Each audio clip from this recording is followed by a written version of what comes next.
Cáceres, le Paraguayen, prend simplement un carton jaune. Cristiano Ronaldo aurait-il dû être expulsé?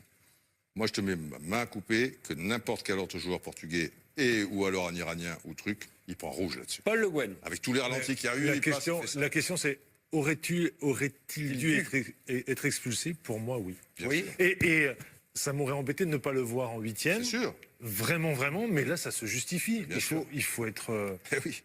Après, je ne sais pas si un autre aurait été expulsé, mais là, sur cette action-là... C'est là où la VAR arrive, et c'est extraordinaire, parce qu'en général, il y a eu des situations de VAR, l'arbitre principal arrive, regarde l'écran, et met à peu près une vingtaine de secondes à se décider. Parce que là, il en a vu. Là, il a vu énormément ralenti. 40 secondes. Avec la Coupe du Monde. Enfin, là, c'est très difficile. On fait les cas d'or. Moi, j'en sais rien. Bien sûr qu'on peut dire que si c'est un joueur lambda, il a le rouge, mais t'as Ronaldo. Joël Micou. Joe Micou. Comme on dit, si tu lui mets rouge, il va prendre 2-3 matchs. Ouais. 2 matchs, ouais. Comme Zidane, on a pris. Moi, je pense au moins 3. Oh, tu peux plaider. Le blanc, il a un mauvais réflexe. Ça fait que c'est fini. C'est dommage. Didier, écoutez Joe Micou. S'il va au bout, tu le revois en finale, quoi. Donc c'est quasiment une 8e écart. Tu le vois en demi. C'est quasiment ça. Oui, mais alors. Tu dois juger le geste. Non, mais je sais. Il faut avoir cette capacité-là. Et moi, je suis frappé par le nombre de situations où c'est l'interprétation qui prédomine. Et finalement, c'est vrai qu'il y a autant de débats qu'avant. Non, mais il y a autant de débats. Mais regarde, alors il n'y a pas eu VAR, mais sur l'autre match, le geste que fait Piqué en début de match, les 2 pieds décollés, il n'y a même pas un carton jaune. Donc s'il n'y a même pas un carton jaune sur ce geste-là, je vois pas comment il pourrait y avoir carton rouge sur le geste de Cristiano Ronaldo. Mais attendez, l'autre il atteint, attends 2 secondes Rico, s'il te plaît, si je peux en placer une. Il atteint l'intégrité physique. Il atteint l'intégrité physique d'un joueur. Je suis désolé, mais Cristiano, l'autre déjà le bourre avant, et il lui passe devant en lui faisant ça. Ouais, il lui fait un geste jaune pour vous. Ouais, il lui fait un geste du coude. C'est jaune orangé. C'est ma couleur de maillot. Non pas parce que Piqué l'Espagne, il méritait un jaune, mais c'est un acte de jeu où il prend d'abord le ballon, il est emporté. Là, il n'y a pas de ballon à moins de 3 mètres. Il passe, il est énervé parce qu'il a arrêté le péno. On sent qu'il est sorti de la partie et il met un petit coup de bon. Il lui a pas enlevé les mandibules. Le mec, il va pas manger de la blédine pendant 3 semaines. Donc, attends, moi je vous dis une chose. Il n'y a pas la. Non mais attendez, c'est important. Il n'y a pas la. Il n'y a pas la VAR. La dernière. Il n'y a pas la VAR, il n'y a même pas un jaune. On parle d'un rouge, il n'y aurait même pas eu un jaune. Alors merci la VAR. Oui, mais merde. Merci la VAR. C'est un peu ce que je Puisqu'au voulais bout dire. du compte, les riches sont encore protégés. Mais bien sûr, parce que c'est Ronaldo. C'est pareil. Tu te doutes bien qu'il y a des cas de dopage chez des joueurs d'un certain niveau dans l'histoire de la Coupe du Monde et machin. Eh ben, ils mettent un petit mouchoir. Mais là, tu le sais pas. Donc, après, tu sais, si tu connais un petit peu les trucs. Mais tu peux pas, il faut des preuves, etc. Mais là, tu le vois. Eh ben, c'est pas un mouchoir. Ils te mettent une nappe et tu Il a gardes le hésité, doigt. je Et il y aura pense. toujours un Thierry Larchon sur un plateau qui te dira « Ouais, mais bon, le mec, Non, excusez-moi. Thierry ne grimace jamais lorsqu'il parle, s'il vous plaît. Mais Bogdanov, oui. Thierry, vous nous sortez Piqué, vous nous sortez le classico, quoi. D'un côté, il y a Piqué, de l'autre, il y a Cristiano, donc voilà, finalement... Non, mais ce que je veux dire, c'est que si on ne... Alors, encore une fois, c'est pas le même match, donc on peut pas comparer. Oui, mais c'était votre Oui, argument. mais pourquoi tu le compares? Nous, on est sur Ronaldo, on s'en fout de ce qu'a fait Piqué. Ronaldo, moi, le geste, je demande à voir. Parce que ce qu'on voit sur l'écran, ce qu'on voit sur la barre, je trouve qu'on le voit de très loin. Le geste de Cristiano, moi, je voudrais le voir de plus près. Il passe le coude, il lui fait ça. On est d'accord. Est-ce que ça vaut, est-ce que ça vaut un carton rouge? Honnêtement, évidemment. En tout cas, pour l'ensemble du plateau, sauf vous, moi, je sais pas. Non, pas vous savez pas. Moi, si tu as 15 ralentis et que tu machin. Non, moi je suis arbitre dans ma tête, c'est Ronaldo, je le reconnais. c'est pour ça. Je dis, je peux pas couper la Coupe du Monde du Portugal, je mets un 1. Et si c'est un joueur lambda, je lui fous le rouge parce que je suis un escroc. Voilà. Je te l'entendre dire. C'est le rugby fait ça, donc. Ok. Ne branchez pas trop sur le rugby, il est déjà chaud comme une bouillotte. Paul Le Guen, à vous. Moi, je pense que c'est une erreur d'arbitrage, mais je ne vais pas jusqu'aux conclusions de Didier. Didier dit c'est le football des puissants contre le football des faibles.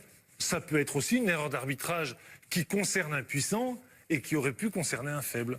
Il faut voir. Mais c'est beau. Non, mais c'est vrai. Toi, tu te lances dans des trucs. Mais je me lance pas dans un truc parce que je les vois arriver. Je connais l'histoire. Je peux te donner 10 000 exemples. Non, mais Zidane en France a été expulsé. Oui, non, mais il a marché sur. Oui, mais là, il met un Didier, Paul, vous êtes un doux rêveur. Paul, vous êtes un doux rêveur. Des joueurs chopés dans la surface et tout. Il n'y a pas eu péno. Des joueurs qui sont. Non, mais là, il n'y a pas de ballon. Il n'y a pas d'action de jeu. Il n'y a rien. C'est ça. Il n'y a pas d'action de jeu. Et des petites équipes. Non, ok. Je peux rien faire. Passons à l'Espagne. L'Espagne, vous le voyez sur le classement, qui termine donc première. Tu peux pas toucher Ronaldo ou Messi. Voilà. C'est deux produits tellement importants pour le succès de la Coupe du Monde. Point barre. Donc, il y a des privilèges. C'est comme ça. Mais là, tu le vois d'une manière avec la VAR. Alors là, bon, pour les gens qui avaient un doute. Didier, je peux enchaîner? Un jaune. Merci, mon biquet. Vas-y. Non. Bon, je suis remarqué, tiens, un petit jaune. Oui, c'est tendu. L'Espagne donc est première, l'Espagne est qualifiée. L'Espagne est-elle quand même un peu préoccupante? Ah oui. Moi, je trouve. Ah oui. Hein? Ah oui, sérieusement. Ouais. Ah oui, sérieusement, parce que on a pris le premier match, le 3-3 contre le Portugal, pour un accident, en se disant il démarre la compétition, il y a eu l'histoire Lopetegui 2 jours avant. À l'arrivée, ils auront battu l'Iran 1-0. L'Iran 1-0, point barre. Ils ont battu nul contre le Maroc. Voilà, exactement. Mais c'était pas facile. Mais bon. Ils n'auront pas battu le Maroc, dont on pouvait penser d'ailleurs. Moi, je salue vraiment cette équipe du Maroc qui a joué le jeu jusqu'au bout, mais vraiment jusqu'au bout, en jouant au ballon. On a l'impression qu'ils jouaient leur qualification. Même des fois, c'était un peu franchement, là, chapeau. Et franchement, moi, je la coupe très préoccupante dans bien des secteurs. C'est-à-dire, le jeu, il est là. Oui, le jeu qu'on connaît de l'Espagne, il est là. Il n'y a pas de problème. Les passes, je ne sais plus combien il y en a, voilà, 740 à 243. Effectivement, tout est là. Tout est là, sauf au niveau de la concrétisation, même s'ils ont marqué 2 buts, sauf au niveau surtout du secteur défensif que moi je trouve très préoccupant, sauf même au milieu du terrain, enfin je les trouve préoccupants un peu partout. Paul Le Guen, lors du premier match, vous nous avez dit un truc sur le jeu espagnol, c'est à la perte du ballon. Oui, je les trouve pas bien positionnés lorsqu'ils perdent le ballon. Ils avaient frôlé la correctionnelle durant les 20 premières minutes contre le Portugal, et je trouve qu'il continue à y avoir des errements défensifs. Ça a été le cas tout au cours des trois matchs. C'est quand même drôle parce que c'est une équipe extrêmement mature. Les joueurs qui la composent sont plutôt intelligents. Comment on arrive à ne pas corriger ces petits défauts-là? Johan, pardon. Non, je dis peut-être que l'Iran et le Maroc n'étaient pas si mal que ça, finalement. Parce que si l'Espagne est malade, le Portugal est aussi malade. Ils ont fait exactement le même résultat. Exactement. Non, mais le Portugal, on pouvait s'y attendre. On savait bien que le Portugal n'était pas du niveau de l'Espagne. Mais je trouve que pour l'Espagne, c'est très... Ils sont juste champions d'Europe avec un des meilleurs joueurs au monde. D'accord. Non, mais d'accord, mais c'est une équipe qui est capable de... sans faire le jeu de l'Espagne. Oui. Parce que moi, l'Espagne, ça joue. Hein. Moi, je suis pas. Oui, mais ça aussi, je les trouve pas en difficulté dans le jeu. Par contre, je les trouve en difficulté. Je suis d'accord avec Paul. Quand ils perdent le ballon, c'est vrai qu'il y a des situations. Mais finalement, dans les résultats, ces deux favoris qui auraient dû dominer largement ce groupe ont gagné un match et à chaque fois 1-0. Le Portugal, je me souviens contre le Maroc. Je crois que Rui Patricio fait quand même 2-3 parades. Et le Maroc devait mériter beaucoup mieux. Et c'est la même chose pour l'Espagne contre l'Iran, qui gagne juste 1-0 et sur la fin d'un match, c'est fait peur. Donc peut-être que ces deux équipes étaient pas si mal que ça aussi en face. Donc c'est le fait qu'ils soient pas si mal que l'Espagne non, mais après, non, mais ça reste inquiétant parce qu'il y a des situations. Moi, je trouve que les deux dans l'axe, ils me font peur par rapport à la saison qu'on avait, surtout Ramos, qui l'a fait. Là, il y a des erreurs. Il se fait manger sur la tête de, je sais plus qui est, sur le corner pour le 2-1. C'est pas, on reconnaît pas les défenseurs espagnols. Elle n'est série sur le corner. On reconnaît pas sur le 2-1 pour le Maroc. Oui, offensivement, 6 buts. Mais défensivement, ils en encaissent 5. Donc c'est inquiétant. Et obligatoirement, s'ils ne règlent pas ce problème, ils ne pourront pas aller au bout. Après, il leur manque un mec, à mon avis, Paul le disait, bon, il y a Diego Costa, mais là, ils ont fait rentrer des joueurs qui mettent un peu quand même plus de vitesse dans la surface.